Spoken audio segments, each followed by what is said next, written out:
Hey guys, today I'm going to be showing you how to draw this scary Halloween pumpkin. So let's get straight to it and start by drawing a big circle in the middle of your paper. Doesn't have to be a circle, I'll be showing you some other shapes later on. But for now, we'll start with that one. So once you've got that, near the top, draw a little oval.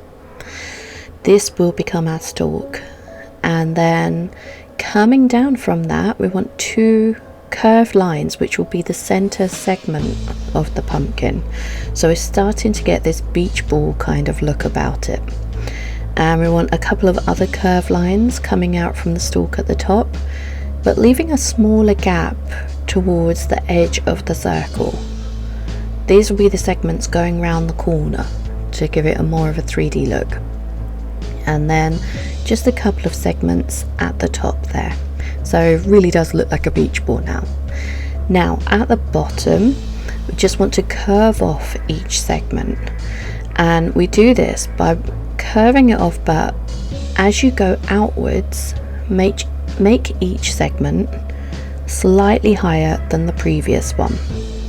This will make it look more 3D as well. So now we're going to put the stalk in. So just above the oval, draw a couple of curved lines coming out and attach those together with another curved line. And now, as I'm doing here, I'm just putting in some little spikes coming out towards each line of the segment. And as a little extra, I'm just adding a couple of notches in the top of the stalk to just give it a bit more character.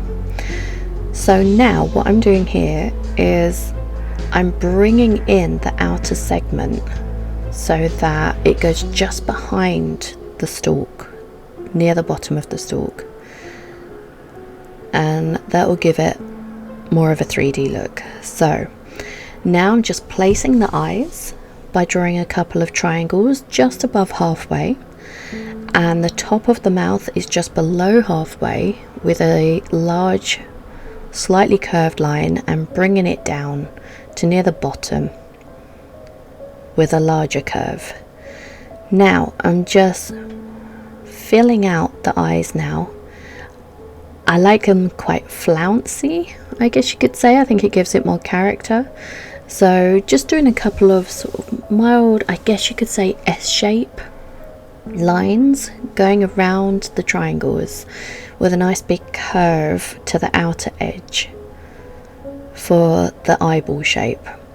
Now I like spiky teeth on pumpkins, so I'm just drawing in some spiky teeth coming down from the top curve of the mouth, and some other smaller ones at the bottom there. I'm not going right to the end. As you can see, I'm filling in the rest with some more curved lines and joining those up at the top as well. But the teeth get smaller as they go out towards the edge of the mouth, and just adding a couple of little spirals there as well. So now I'm just marking in the things I just drew with some pen, as we will be erasing some of these guidelines. Those lines there will be going, and when I mark in the teeth, I don't want to mark in the curve above it because that will be going as well. So just mark in the actual teeth, the curves, as you can see, and the same with the bottom, just mark in the actual teeth and so on. You probably can't see much of a difference at the moment. And now marking in the segments of the pumpkin, but not going over where the actual eyes are and the mouth and the stalk. Anything that overlaps is left out. So you can see I'm just marking in the segments like they're almost like they're behind the other features.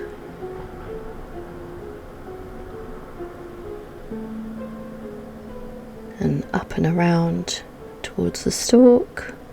Now at this point you can guarantee there will be lines that I've forgotten to do, and when it comes to erasing the pencil I'll mark them in again afterwards, because well, that's what I do. So here we go, just erasing the lines. Yep, forgotten one already. And you can see the proper shape of it coming out now without those guidelines. Another forgotten line there.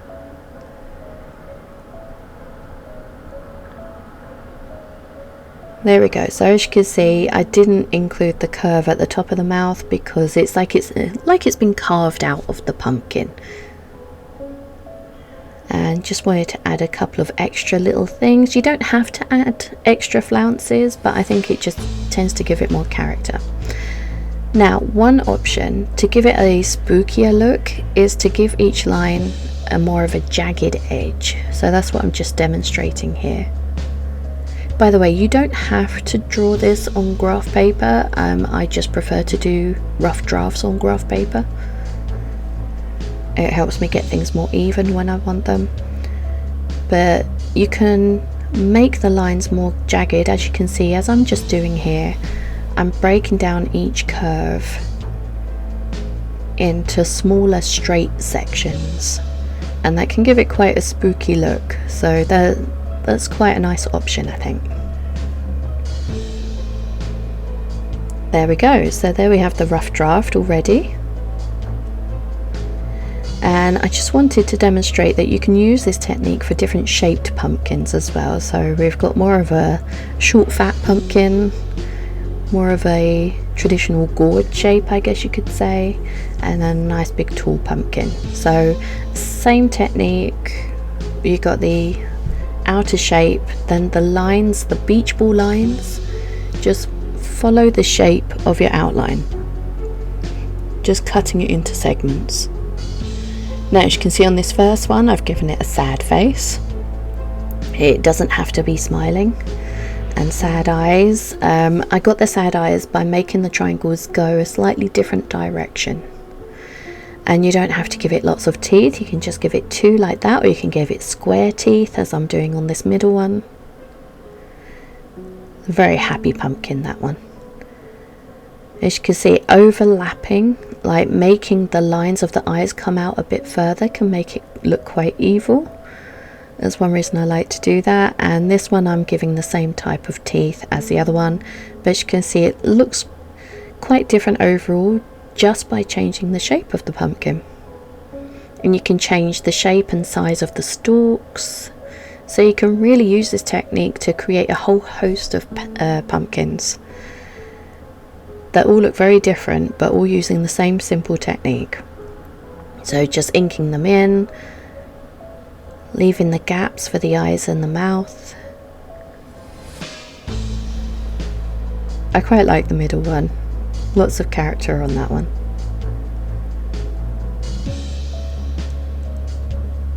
I once designed a cross-stitch pattern with a whole line of pumpkins using this method.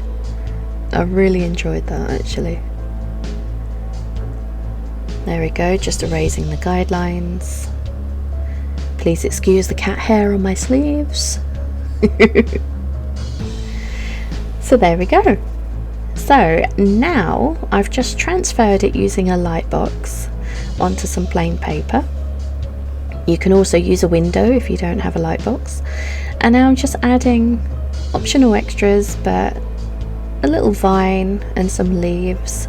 Again, gives it a bit more character, and a couple of lines coming out near the bottom. If you put the line up slightly, it's like it's sitting on something. It gives it more depth, I guess. But just some simple swirls. They can be completely random, and a couple of little leaves. There we go. And now to colouring in. Now, I wasn't very happy with the colouring of this, I have to admit. You could see why later. But I'm just filling in the stalk and the leaves with a green and pressing a little harder to add a little shading in the bits that will be tucked in to the segments of the pumpkin, if that makes sense. They'll be a bit more hidden.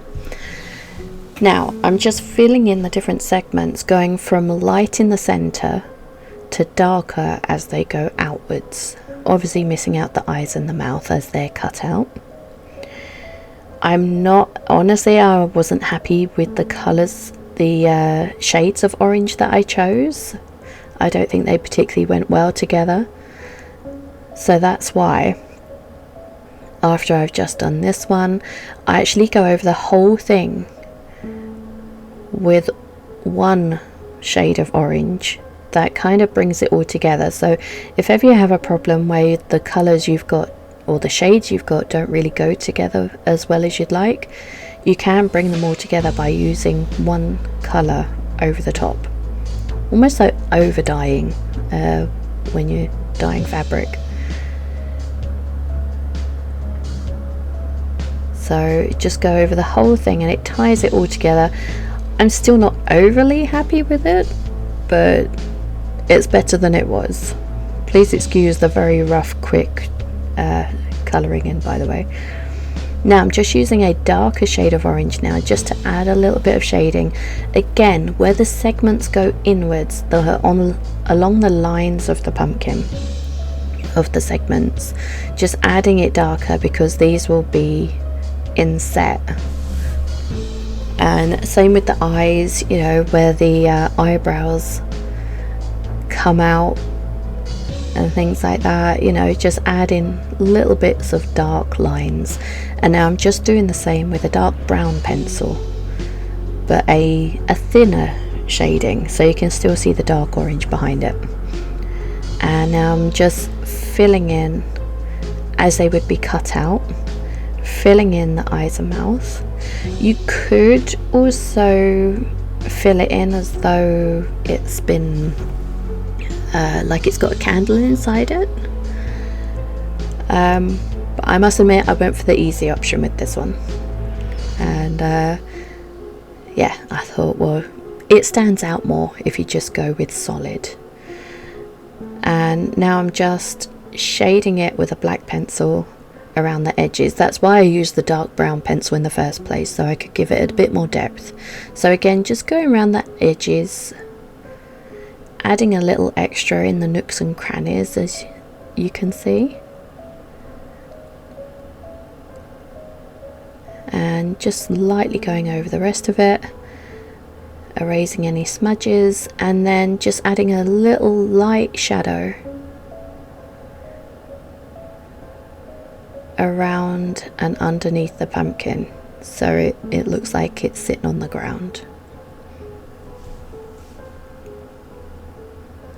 And there you have it.